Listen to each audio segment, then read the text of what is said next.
Bendito sea nuestro Señor Jesucristo. Un saludo cordial para todos nuestros hermanos que están viendo estos estudios que estamos compartiendo. Agradecemos a nuestro Señor Jesucristo por todo.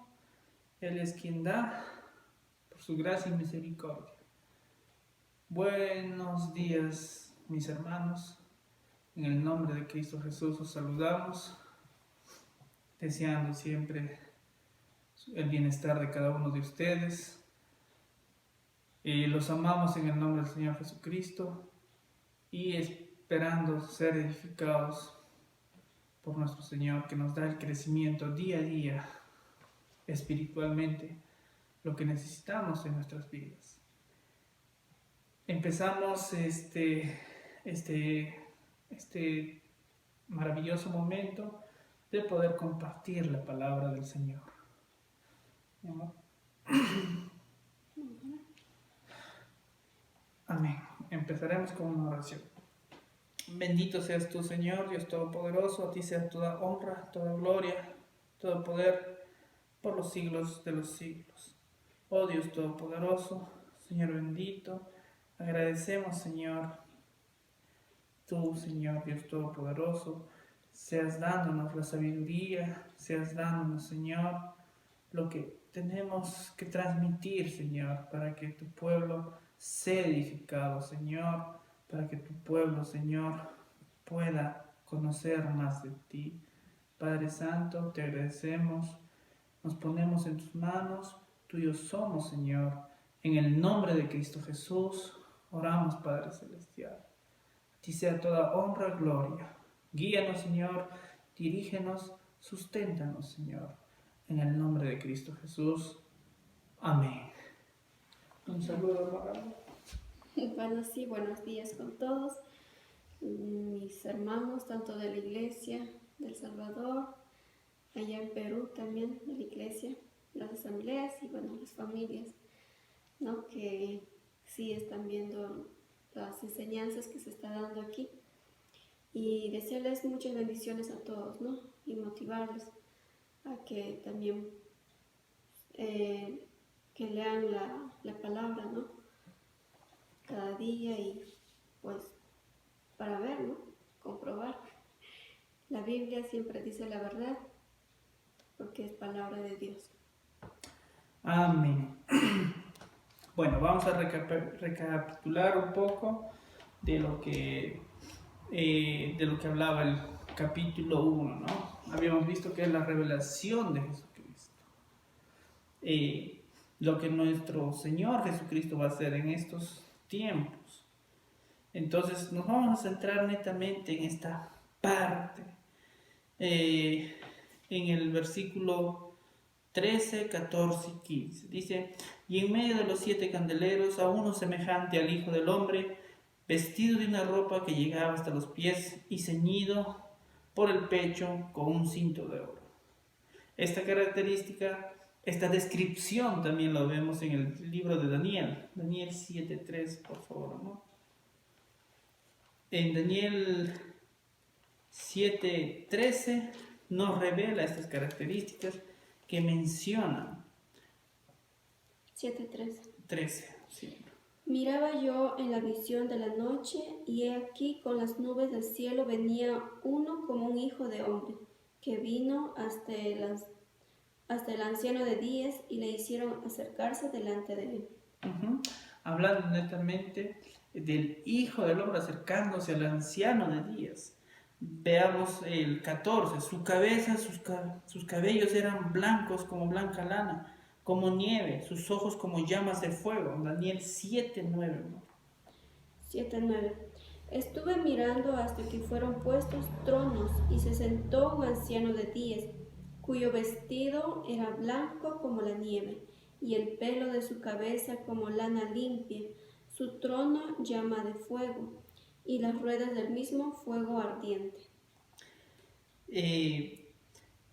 También vemos en el 15, dice: y sus pies semejantes a bronce bruñido, refulgente como un horno, y su voz como estruendo de muchas aguas. Daniel 10:6. Ya. Su cuerpo era como de berilo, y su rostro parecía un relámpago, y sus ojos como antorchas de fuego, y sus brazos y sus pies como de color de bronce bruñido, y el sonido de sus palabras como el estruendo de una multitud. Ciertamente aquí está hablando de nuestro Señor Jesucristo glorificado. Vemos que hay un anciano de días, que el cual describe Daniel, y otro es semejante a hijo de hombre que se acerca al anciano de días. Esto lo vamos a ver posteriormente en el libro en Apocalipsis, en el capítulo 5. Que nos describe, ¿no? Esta parte prácticamente donde nuestro Señor Jesucristo toma el rollo de la mano del Padre. Entonces, vemos que hay una semejanza también en cuanto a las características del color del pelo, de la vestidura. Entonces, sería lo que podemos, analizando en los evangelios, nos muestra que Felipe le pregunta: Señor, muéstranos al Padre y nos basta. Y nuestro Señor le responde: tanto tiempo me has visto y no me has conocido. Entonces, describiendo en plenitud a lo que sería nuestro Señor Jesucristo. Y apoyándonos también en el capítulo 1:8, dice: yo soy Alfa y Omega, principio y fin, dice el Señor, el que es, el que era, el que ha de venir, el Todopoderoso. El que es, el que era, el que ha de venir, el gran yo soy. Entonces, haciendo este pequeño, volviendo a lo que habíamos revisado en los videos anteriores, vamos a entrar de lleno a lo que sería el mensaje de Éfeso, puesto que ya estamos en el capítulo 2. El tema que hoy vamos a desarrollar en plenitud es el mensaje a la iglesia de Éfeso. Solamente este mensaje será de la iglesia de Éfeso, se va a analizar hoy, puesto que el capítulo 2 abarca a 4 iglesias. Un mensaje a 4 iglesias se desarrolla solamente en el capítulo 2. Entonces, empecemos. Amor, 2:1, por favor. Escribe al ángel de la iglesia en Éfeso, el que tiene las 7 estrellas en su diestra, el que anda en medio de los 7 candeleros de oro, dice esto. Amén. Entonces, podemos ver aquí que el mensaje viene a la iglesia de Éfeso. Habíamos visto que en cuanto al versículo 13 y 14 y 15 describe que nuestro Señor Jesucristo está juzgando, está velando, está viendo cómo su iglesia se está desarrollando a través del tiempo, desde que nació y hasta ahora sigue nuestro Señor Jesucristo haciendo este papel, ¿no? Entonces, él dice, ¿no? Escribe al ángel. Podemos decir que el ángel de la iglesia vendría a ser el pastor. Cuán hermoso es el ministerio del pastorado. Es un ministerio muy importante, porque de todos los ministerios, de los 5 ministerios que hay, el ministerio del pastorado es muy importante, o del pastor es muy importante, porque es la que se encarga prácticamente de velar por la grey del Señor, por las ovejas, por los congregantes. Entonces, y dice que está a la diestra de Jesucristo. Jesucristo tiene una gran consideración por los siervos llamados al pastorado, que están a la diestra. El ser un pastor incumbe mucha dedicación, mucho amor. Entonces, este mensaje va a la iglesia, al ángel de la iglesia en Éfeso. En la Biblia hay una carta a los Efesios. Entonces, en esa carta a los Efesios, esto vendría a decir que esto también sería como una segunda carta, porque es netamente para la iglesia de Éfeso. Pero también nuestro Señor Jesucristo, en el 2:7 dice: el que tiene oído oiga lo que el Espíritu dice a las iglesias. Entonces este es un mensaje que es para todo tiempo. Vamos a ir entrando en plenitud para poder descubrir el mensaje que nuestro Señor Jesucristo nos tiene preparado para nosotros y que les dio en ese momento a la iglesia de Éfeso. Entonces dice: el que tiene las 7 estrellas en su diestra y el que anda en medio de los 7 candeleros de oro, dice esto: nuestro Señor Jesucristo. El 2, amor.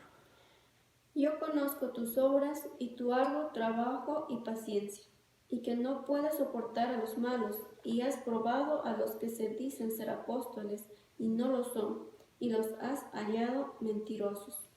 Bendito sea nuestro Señor Jesucristo. Entonces, otra característica que menciona, comparte con las otras, con las otras cartas a las demás iglesias, es: yo conozco tus obras.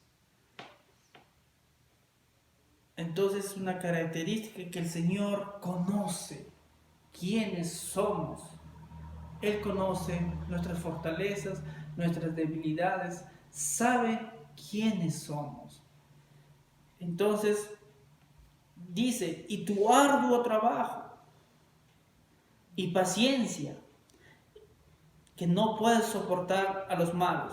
Primero menciona tu arduo trabajo, una característica propia de una iglesia que lleva la palabra de Dios, que predica, que evangeliza. Cuando entramos a lo que es el mensaje a la iglesia de Éfeso, que abarca prácticamente desde Pentecostés hasta el año 100, que vendría a ser la iglesia apostólica, es el centro es la iglesia con la forma como inicia, bajo la dirección de los apóstoles. Entonces dice: tu arduo trabajo y paciencia. La paciencia, y nos señala aquí, paciencia en qué sentido. Uno esperando la venida de nuestro Señor Jesucristo, y la paciencia también que menciona, pues, que no puedes soportar a los malos y que has probado a los que se dicen ser apóstoles y no lo son, y los has hallado mentirosos. Cuando hablamos de paciencia, dice nuestro Señor Jesucristo, no queriendo que nadie se pierda, sino queriendo de que todos procedan a arrepentimiento, en la paciencia de nuestro Señor. Entonces, es un tiempo de espera. La paciencia produce esperanza. Posteriormente continúa: y que no puede soportar a los malos, y has probado a los que se dicen ser apóstoles y no lo son, y los has hallado mentirosos. Dentro de lo que es leyendo las cartas en Primera de Corintios, no recuerdo el capítulo, pero hace mención de que la iglesia tiene que saber convivir, o tiene que tener cuidado, porque en la iglesia tenemos falsos, se han metido lobos disfrazados de ovejas. Tenemos falsos maestros, falsos pastores, falsos cristos. Entonces tenemos falsos apóstoles, falsos judíos, falsos hermanos. Entonces, de los que se dicen ser hermanos y practican malas cosas, con eso ni te sientes a comer, dice la palabra. Entonces, habla de ello, porque nosotros de la iglesia no podemos juzgar al que no conoce la palabra. Entonces, se ve lo que hacen los que dicen ser hermanos, los que dicen ser creyentes, cómo se comportan ellos. Dice, ya has probado a los que dicen ser apóstoles y no lo son, y los has hallado mentirosos. Era una iglesia que conocía la palabra, que sabía, y probaba a los siervos, a los que decían ser apóstoles, y los hallaba mentirosos. Casualmente, en Efesios 11, y él mismo constituyó, Efesios 4:11, dice, y él mismo constituyó a unos apóstoles, a otros profetas, a otros evangelistas, a otros pastores y a otros maestros. De este texto se han valido muchos actualmente para declararse apóstoles. En este libro de Apocalipsis nos menciona que solamente hay 12 apóstoles, los cuales sus nombres están escritos en la ciudad santa. Entonces, no hay apóstoles para estos tiempos. Pero desde que la iglesia nació, Satanás también ha hecho de las suyas y ha querido destruir la iglesia. Pero aquí vemos a la iglesia de conocedor de la palabra y dice que los ha probado a los que dicen ser apóstoles y no lo son, y los ha hallado mentirosos. Y la forma de probar a los apóstoles es los que han conocido a Jesucristo. Una de las características para poder ser apóstol es el haber conocido, el haber compartido el tiempo que nuestro Señor Jesucristo tuvo ese ministerio. Eso lo podemos corroborar leyendo el libro de Hechos. Pablo declara que él es el último apóstol, y además no debería ser considerado, él mismo decía, como abortivo, como último de los apóstoles. Entonces, vemos de que en estos tiempos no ha cambiado. Muchos se han levantado diciendo ser apóstoles y no lo son. Continuamos con el 3.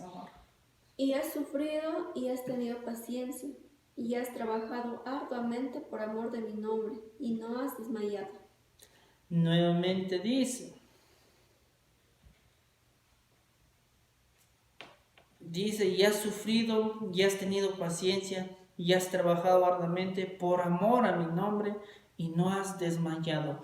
Una iglesia que amaba al Señor Jesucristo, que había un celo por la palabra de Dios, un celo por la grey de Dios, por los hermanos, por proteger la sana doctrina. Pero nos menciona, dice, ya has trabajado arduamente por amor a mi nombre y no has desmayado. Por amor a mi nombre, por amor al Señor. Pero miren curiosamente qué es lo que dice el versículo 4. Pero tengo contra ti que has dejado tu primer amor. Entonces primero le menciona que conoce sus obras, le menciona su arduo trabajo, unas características que reconoce a los falsos apóstoles, prueba a los que se dicen ser apóstoles. Entonces dice, ya has sufrido, ya has tenido paciencia, ya has trabajado arduamente por amor en mi nombre y no has desmayado. ¡Wow! Una característica grande de una iglesia, de esta iglesia de Éfeso. Pero tengo contra ti que has dejado tu primer amor. Hermanos, cuando Jesucristo llega a nuestras vidas, cuando Él nos encuentra, entonces uno conoce la verdad. Uno ve a su Salvador y se siente gozoso y se siente feliz.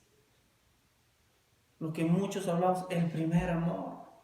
Y este primer amor tiene que permanecer todos los días de nuestras vidas. Entonces llegan momentos en que uno hace las cosas por cumplir, por obligación, por costumbre.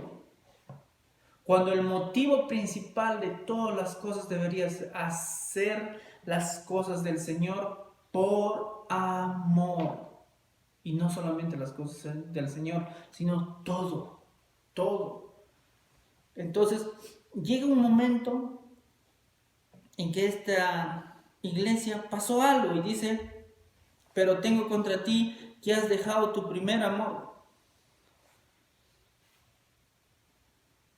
Y en el 5, amor, ¿qué le dice? Recuerda, por tanto, de dónde has caído y arrepiéntete y haz las primeras obras, pues si no, vendré pronto a ti y quitaré tu candelero de su lugar, si no te hubieres arrepentido. En el 3 nos hace mención, dice que has trabajado arduamente por amor a mi nombre, por amor. En el 4 le dice, has dejado tu primer amor. Y en el 5 dice, recuerda por tanto de dónde has caído y arrepiéntete y haz las primeras obras, pues si no vendré pronto y te quitaré tu candelero de su lugar, si no te hubieras arrepentido. Para comprender esto vamos a poner como ejemplo al profeta Jonás. ¿Qué había pasado con Jonás? Jonás, un siervo de Dios, profeta del Altísimo. Entonces, él hizo algo y podemos comparar en esta parte con la iglesia lo que él pasó, que él no quiso. Él llevó un mensaje. Entonces, en Jonás 1 dice, vino palabra de Jehová a Jonás, hijo de Aminatai, diciendo, levántate y ve a Nínive, aquella gran ciudad, y pregona contra ella, porque ha subido su maldad delante de mí. Y Jonás se levantó para huir de la presencia de Jehová a Tarsis, y descendió a Jope, y halló una nave que partía para Tarsis, y pagando su pasaje entró en ella para irse con ellos a Tarsis, lejos de la presencia de Jehová. Vemos que Jonás aquí no quiere, el amor se le fue. Pero cuando analizamos también el libro de Jonás, es un tema muy profundo, porque Nínive no era cualquier ciudad, era una ciudad muy perversa, una gente muy malvada. Pero nuestro Señor Jesucristo no hace acepción de personas, siempre y cuando venga la persona arrepentida a los pies de nuestro Señor. Y nuestro Señor obra y cambia a esa persona. Entonces, Jonás aquí sabía que nuestro Señor tenía amor. Y miren lo que Jonás mismo le dice. A ver.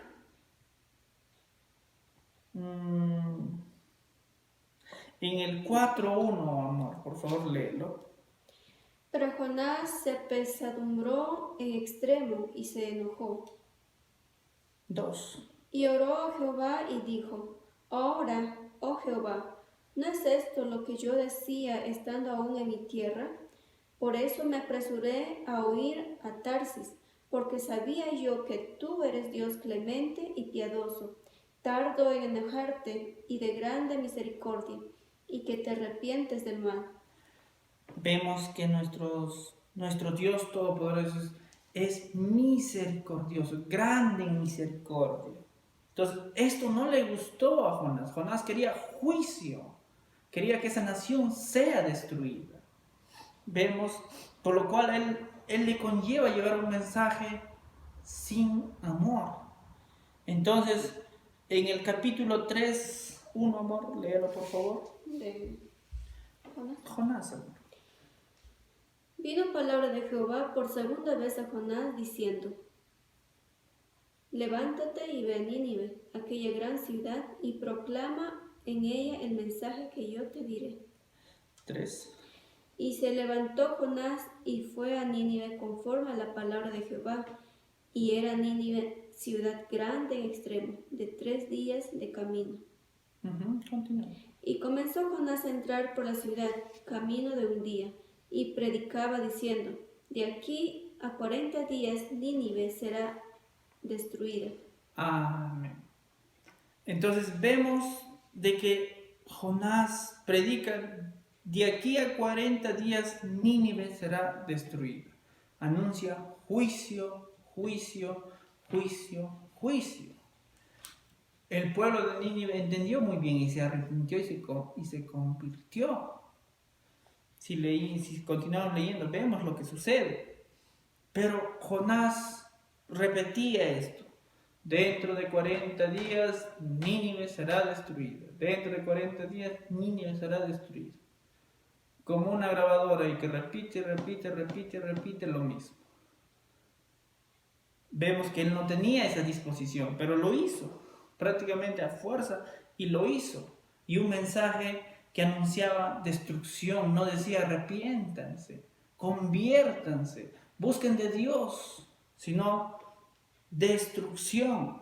Entonces, posteriormente vemos que Jonás quería, a pesar de llevar el mensaje, quería la destrucción de Nínive. Entonces, vemos lo que pasa en el 4:3, amor.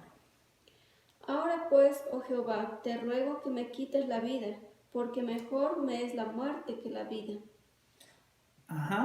Después de que confronta al Señor diciendo en oración de que Él era misericordioso y todo eso, Él pide que se vea, pide la muerte. Y nuestro Señor le responde, el 4, amor. Y Jehová le dijo, ¿haces tú bien en enojarte tanto? Ahí nomás. Entonces, y dice, y salió Jonás de la ciudad y acampó hacia el oriente de la ciudad y se hizo ahí una enramada y se sentó debajo de ella a la sombra hasta ver qué acontecía en la ciudad. Él quería seguir viendo la destrucción. Entonces, vemos que muchas veces anunciamos el Evangelio sin amor, por obligación, porque ya se nos hizo costumbre. Entonces, cuando uno pierde el amor, esto se vuelve religión prácticamente, con una costumbre, un hábito, ya no tienes ese amor. Y hoy en día vemos eso, que hoy en día la palabra se predica por plata, por una razón, por otro, y también de eso habla Pablo. Algunos predican por contienda, otros por muchas otras cosas menciona. Y así se está llevando el Evangelio, cuando el objetivo principal es de anunciar el Evangelio con amor. Entonces, después vamos a ver el enojo de Jonás, hasta qué punto. Entonces,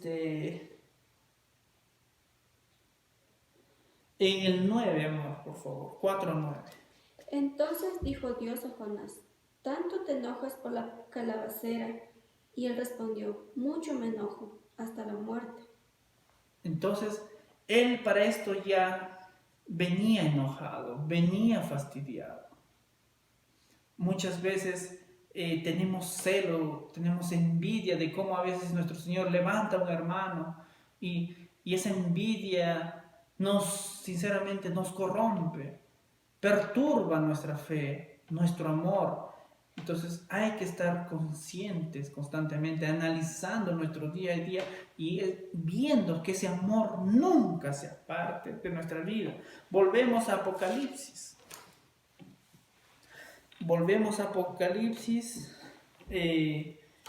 Podemos ver de que en la carta. Entonces, vamos a analizar brevemente qué es el amor para poder terminar. Entonces, recibimos gozosos cuando aceptamos a nuestro Señor Jesucristo. También cuando recibimos al Espíritu Santo. Nos dice la Biblia que Dios es amor. Entonces, el Espíritu Santo, cuando llena todo nuestro ser, nosotros somos llenos de amor. El hermano Gille Ávila contaba en una de sus experiencias cuando él se había convertido y aún no recibía el Espíritu Santo, que él tenía problemas con el padre de la Iglesia Católica, que antes eran muy amigos, y ahora tenía muchas confrontaciones con él, y esto y lo otro. Pero entonces él también se airaba. Pero dice, cuando él recibió el Espíritu Santo, él lo veía con amor. Entonces, el primer y gran mandamiento es: amarás a tu Dios con todo tu ser, con toda tu mente, con todo nuestro ser, espíritu, alma y cuerpo. Vemos que esto es algo muy difícil para nosotros. Amar a alguien a quien tú no puedes palpar, a quien tú no puedes. Te es más fácil amar al padre, al hijo, tal vez a algún amigo. Entonces, pero hay que aprender a amar a nuestro Señor, a nuestro Dios Todopoderoso. Ese amor tiene que ser nuestra motivación para todo.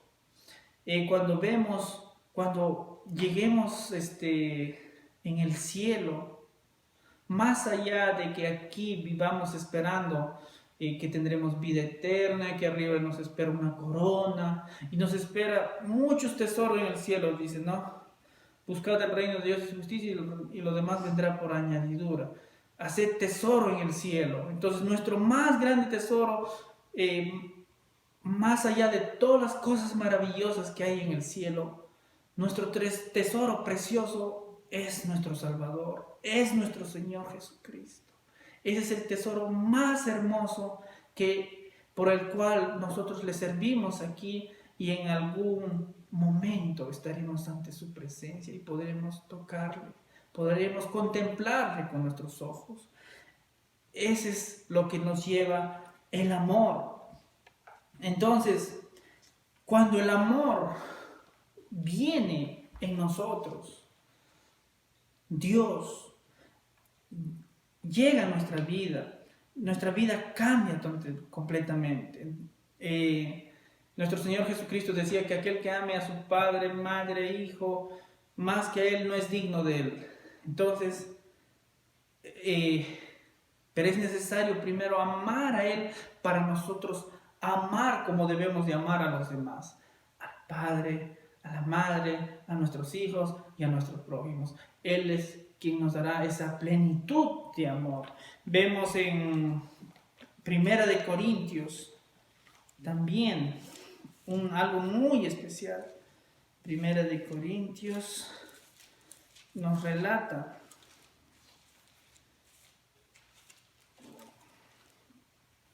Primera de Corintios 12 habla acerca de los dones del Espíritu Santo.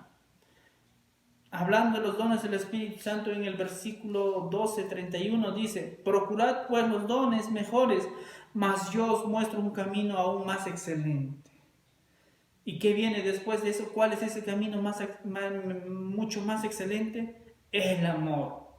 En el capítulo 13 habla de la preeminencia del amor. Y el 13 termina diciendo en el versículo 13: y ahora permaneced en la fe, en la esperanza y el amor. Estos tres, pero el mayor de ellos es el amor. Y el 14 empieza diciendo: seguid el amor y procurad los dones espirituales, pero sobre todo que profeticéis. Entonces, vemos cuán grande es el amor, que está por encima de los dones, por encima que la fe y la esperanza. Amor, en Colosenses 3:14, por favor. 3:14. Fuerte, ¿no? Y sobre todas estas cosas, vestidos de amor, que es el vínculo perfecto. Que es el vínculo perfecto. El vínculo perfecto con nuestro Salvador, con nuestro Señor. Es el vínculo perfecto para con todos para con todos nuestros prójimos. Entonces, volviendo al libro de Apocalipsis, hemos analizado según Jonás que habían perdido ese amor, ese primer amor. Y dice, recuerda por tanto de dónde has caído, arrepiéntete y haz las primeras obras. Analizamos en el libro de Hechos cuando nació la iglesia, las primeras obras. Una iglesia llena del Espíritu Santo, dirigida por el Espíritu Santo, que predicaba palabra con señales y prodigios. Vemos que ellos en Pentecostés recibieron al Espíritu Santo. Posteriormente en el capítulo 4, nuevamente se habían atemorizado. Y nuevamente piden y nuevamente vino el Espíritu Santo y los llenó completamente. Y ellos salieron con más ganas a predicar la palabra. Entonces, tenemos que vivir una vida examinándonos día a día para no caer en el conformismo, para no caer en algo que nos va a tener sometidos, más que este amor siempre esté presente, avivar ese fuego que hay en nosotros. Entonces, en el capítulo 6, en el versículo 6, por favor, amor. Pero tienes esto, que aborreces las obras de los nicolaítas, las cuales yo también aborrezco. Entonces le dice, pero tienes esto que aborreces las obras, o sea, tienes algo a favor que aborreces. Esto lo podemos corroborar con lo que dice en el 2 y en el 3. No, yo conozco tus obras y tu arduo trabajo y la paciencia, y que no puedes soportar a los malos. Y los has probado a los que dicen ser apóstoles y no lo son,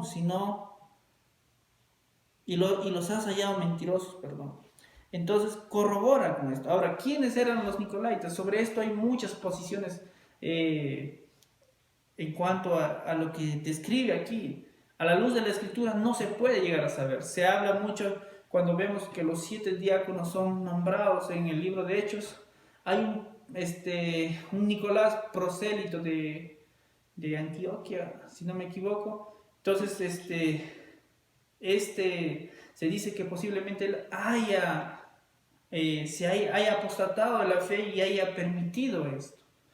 Y se habla más o menos de unas características que enseñaba a practicar el pecado, pero que no afectaba en la parte espiritual. Y otra posición que viene a ser de la descripción de qué significan Nicolaitas, que es una versión que dice, que habla de jerarquías, de superiores, de que hay superiores. Sinceramente, en una iglesia sí hay ciertas posiciones, pero recordemos, mis hermanos, que en el cielo el único grande es nuestro Señor. En el cielo todos seremos iguales. Allá ya no habrá pastor, no habrá apóstol, ni evangelista, ni esto, ni lo otro. Entonces todos seremos iguales. Solamente será nuestro Dios y nosotros, ¿no? Y los ángeles por su parte. Pero ya no habrá una jerarquía en cuanto a nosotros, de someterse los unos a los otros. Entonces, en el 7, amor, por favor, lee. El que tiene oído, oiga lo que el Espíritu dice a las iglesias. Al que venciere, le daré a comer del árbol de la vida, el cual está en medio del paraíso de Dios. Gloria a Dios. La promesa en la cual nos dice que esto es netamente para este tiempo también. Entonces nos habla de que al que venciere le daré de comer del árbol de la vida, que el árbol que se le impidió que comiese Adán y Eva en el huerto del Edén, ese árbol podremos de comer. De este árbol de la vida habla en Génesis, si no me equivoco, más adelante en el libro de Apocalipsis también, y tiene mucha profundidad, pero es netamente para el pueblo de Dios, para la iglesia. Habíamos visto de que Aquí el cuerpo, la novia del Cordero cambia a ser la esposa cuando ya está en el cielo. Mientras tanto, aquí estamos como las vírgenes, ¿no? Como la parábola de las 10 vírgenes.